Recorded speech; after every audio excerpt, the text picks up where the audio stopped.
नमः।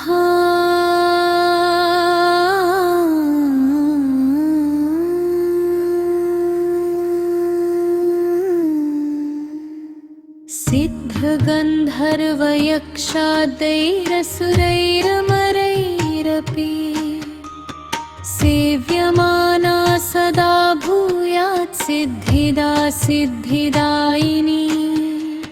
या देवी सर्वभूतेषु मा सिद्धिदात्री रूपेण संस्थिता।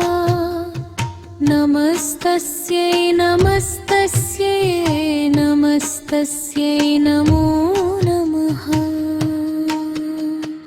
वन्दे वाञ्छितमनोरथार्थचन्द्रार्धकृतशेखरं कमलस्थितां चतुर्भुजा सिद्धिदात्री यशस्विनी। स्वर्णवर्णा निर्वाणचक्रस्थितां नवं दुर्गात्रिनेत्रां शङ्खचक्रगदा पद्मधरा सिद्धिदात्री भजे। पुष्पम्बरपरिधानां मृदुहास्या नानालङ्कारभूषितां मञ्जिरहारकेयूरकिङ्किणी रत्नकुण्डलमण्डितां प्रफुल्लवन्दना पल्लवाधरां कान्तकपोलपीनपयोधरां कमनीयां लावण्यां श्रीणकटिं निम्मनाभिनितम्बनीं कञ्चनाभाशङ्खचक्रगदा पद्मधरा मुकुटोज्ज्वलो स्मेरमुखी शिवपत्नी सिद्धिदात्री नमोऽस्तुते। पद्माम्बरपरिधाना नानालङ्कारभूषिता नलिस्थितां नलनार्क्षी सिद्धिदात्री नमोऽस्तुते।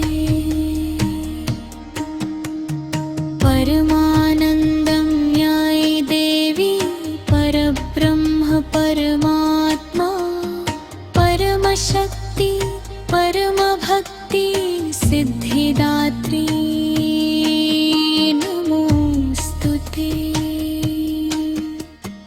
विश्वकर्त्री विश्वभर्त्री विश्वहर्त्री विश्वप्रेता विश्ववार्चिता विश्वातीता सिद्धिदात्री नमोऽस्तुते। भुक्तिमुक्तिकारिणी भक्तकष्टनिवारिणी भवसागरतारिणी सिद्धिदात्री नमोऽस्तुते। धर्मार्थकामप्रदायिनी महामोहविनाशिनी मोक्षदायिनी सिद्धिदायिनी सिद्धिदात्री नमोऽस्तुते। ओंकारपातु शीर्षो ऐं बीजं मा हृदयो ह्रीं बीजं सदा पातु नभो गृहो च पादयो। ललाटकर्णो श्रीं बीजं पातु क्लीं बीजं मा नेत्रं घ्राणो कपोलचिबुको हसौ पातु जगत्प्रसूत्यै मा सर्ववदनो। इति श्री